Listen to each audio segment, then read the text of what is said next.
Vamos falar da inflação americana que subiu mais uma vez em fevereiro, o choque de petróleo, as justificativas do presidente Biden e como isso está impactando também o Brasil, já que a Petrobras acaba de anunciar um reajuste da gasolina e do diesel. Vamos ao vídeo.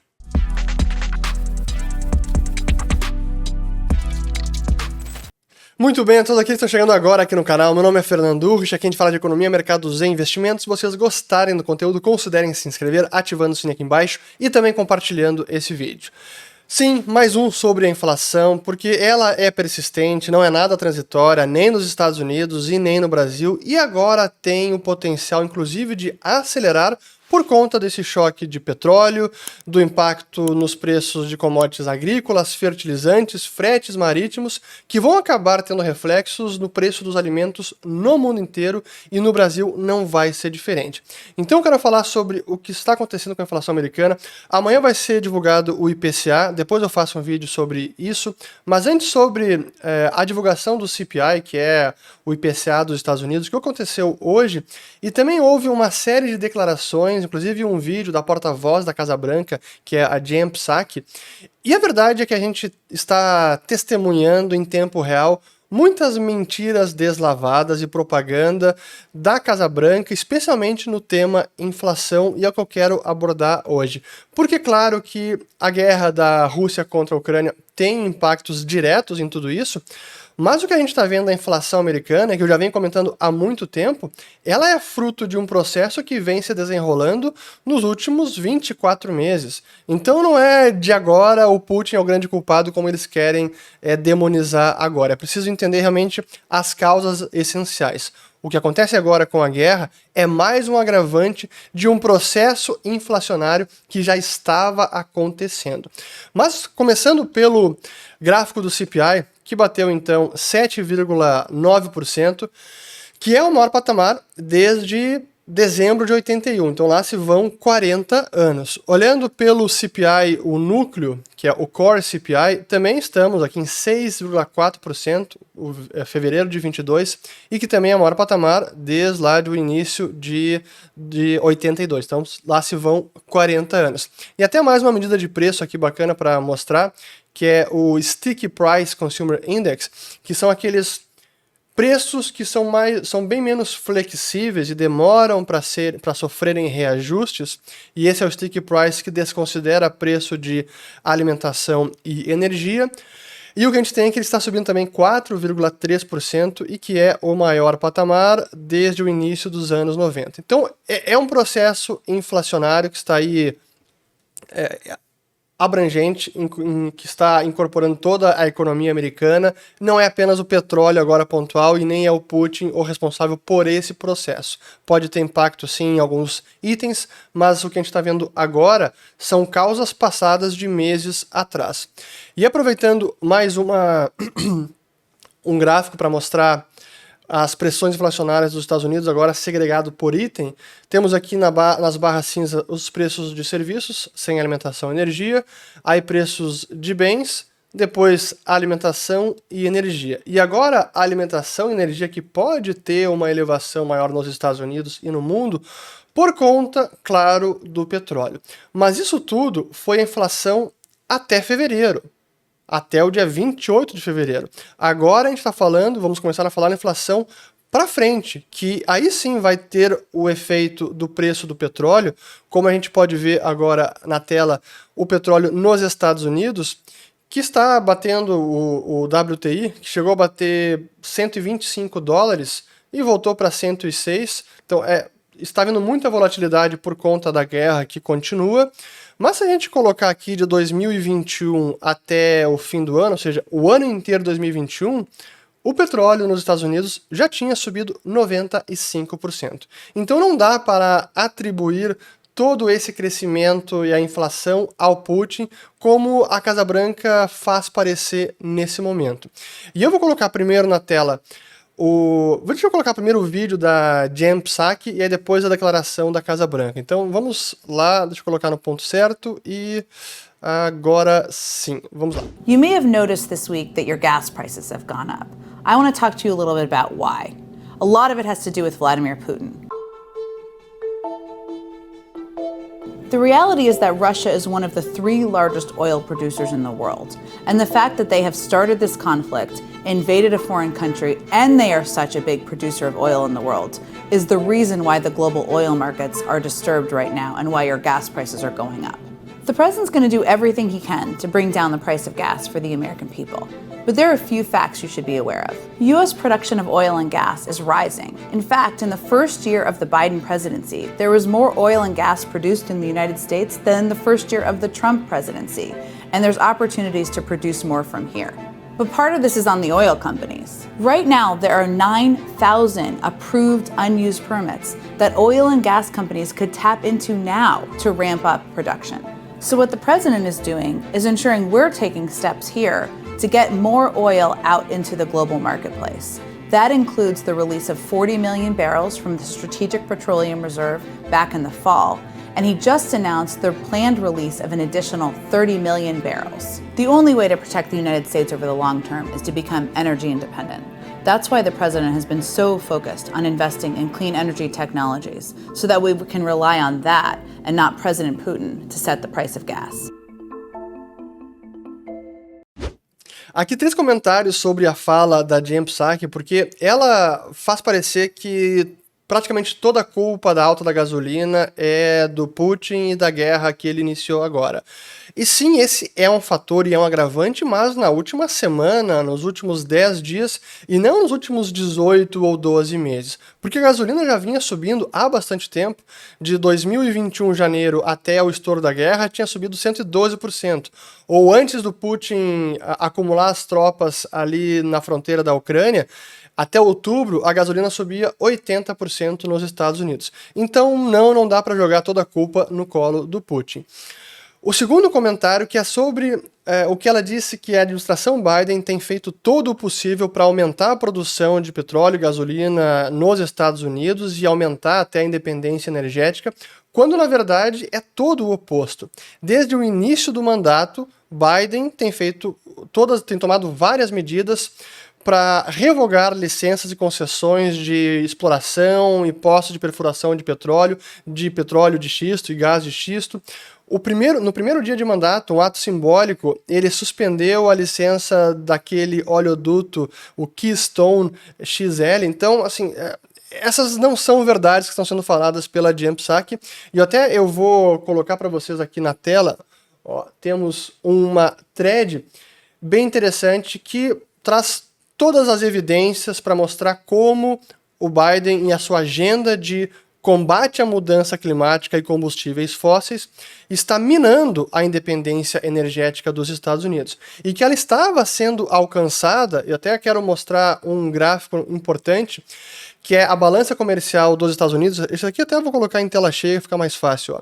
A balança comercial dos Estados Unidos é total, aqui até 2020, bem deficitária, mas a balança comercial de energia já estava superavitária, fechando 2020. Então, sim, a independência energética estava sendo conseguida, mas as medidas da administração do Biden iam no sentido contrário, de minar a produção de petróleo ou obstruir o aumento da produção de petróleo de xisto nos Estados Unidos. Então esse tipo de medida, é claro que diminuiu o capex das empresas nos Estados Unidos, já falei sobre isso em alguns vídeos, vou colocar eles aqui, isso do ano passado, bem antes de sair guerra. Então realmente essa fala está equivocada. E o terceiro comentário sobre a fala dela é assim, colocando a culpa nas empresas americanas, que elas que não querem aumentar a produção, que elas sim poderiam. Realmente, mais uma vez, jogando os produtores contra os consumidores e criando aí uma tensão social dentro dos Estados Unidos desnecessária.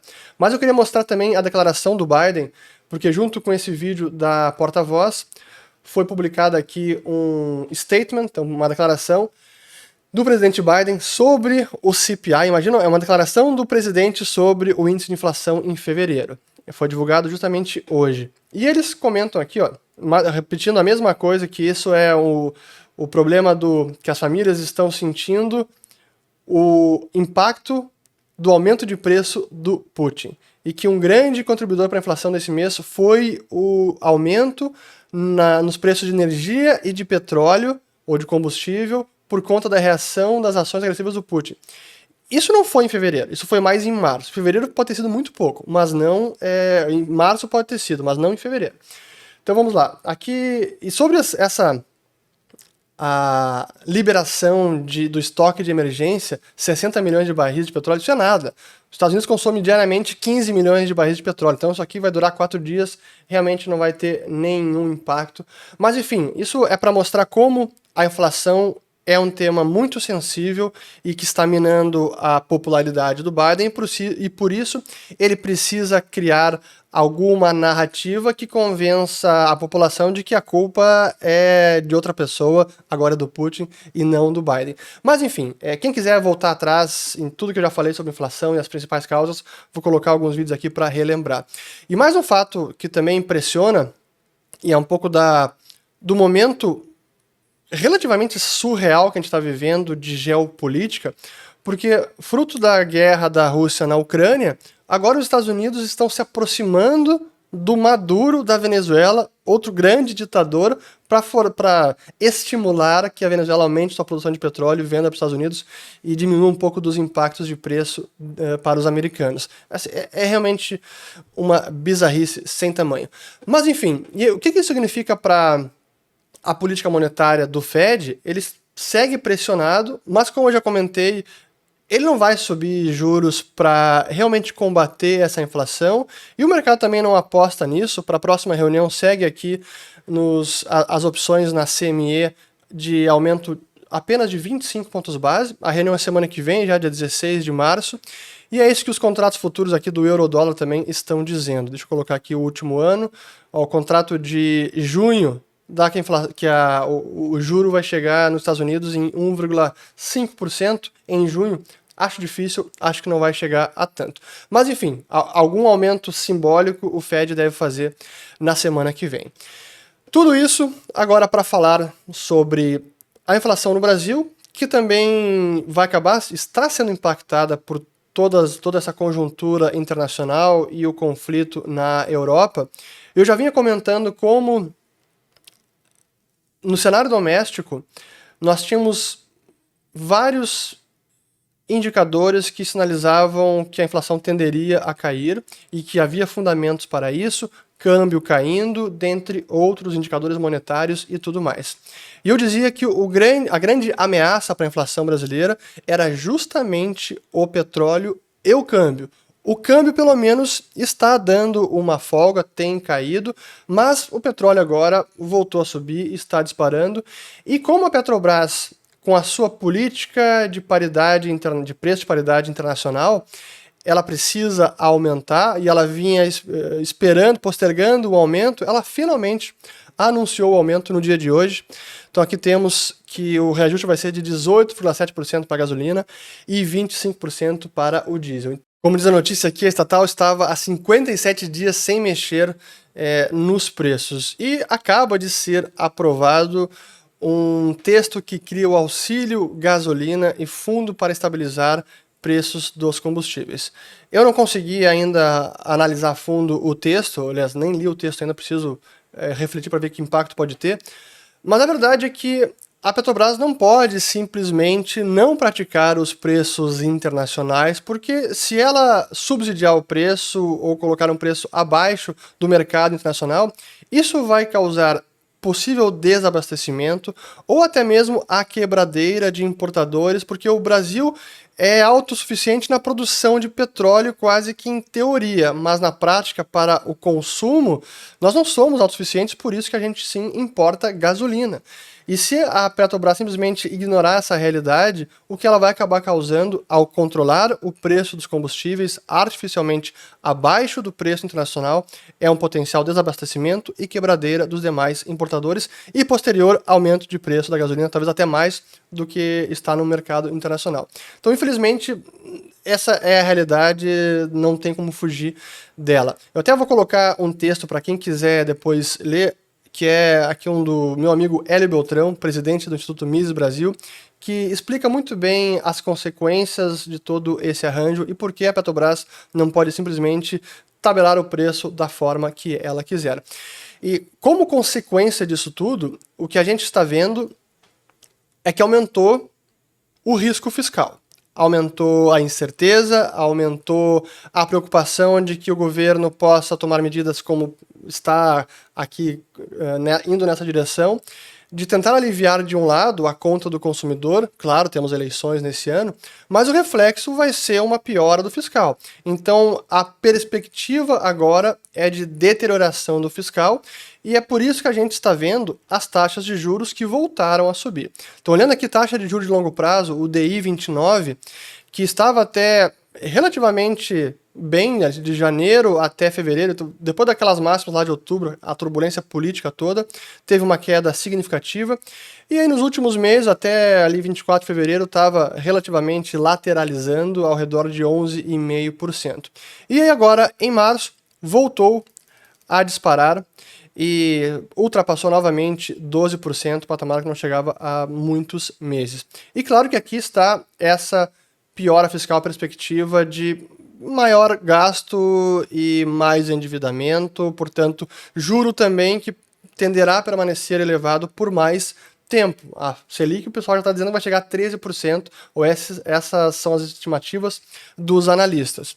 Aí poderiam dizer também, mas essa alta agora de juros longos no Brasil é por conta do juro longo lá fora que subiu. Sim e não, porque olhando o Treasury de 10 anos, deixa eu colocar aqui na tela, Treasury, vamos lá, o US 10 Year, o que a gente tinha é que ele já tinha subido antes, então não subiu agora, e pelo contrário, em março até teve uma queda e só agora voltou a subir. Então esse movimento nosso não dá para ser explicado apenas pelo Treasury de 10 anos, taxa longa americana. Sempre tem influência? Sim, mas é mais uma piora do cenário fiscal local. Felizmente, pelo lado do câmbio, ele deu uma cedida porque, como a gente vem falando, o carrego alguma hora faz preço.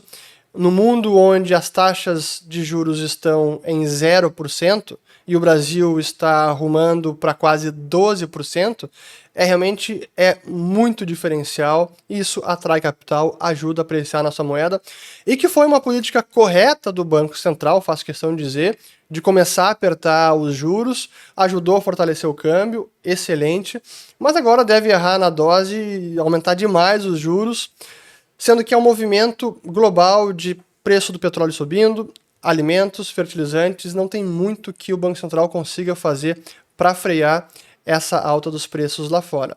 É apenas pela via câmbio, apenas aumentar juros, realmente vai ser mais uma recessão, provocar uma recessão, precipitar uma recessão, do que conseguir combater de fato a inflação. Pois bem, então acabo por aqui. Essa era um pouco da temática de hoje, inflação americana, a justificativa e as mentiras e a propaganda da Casa Branca para tentar colocar a culpa no colo do Putin. É um fator que agrava, mas de longe que não é o único. E o Brasil, amanhã teremos IPCA, vamos ver como virá a nossa inflação. Fico por aqui e volto no próximo vídeo, compartilhem e espero que tenham gostado. Valeu! E os links utilizados colocarei aqui abaixo também. Teve vários, por sinal, mas acho que era isso, né? Valeu e até o próximo.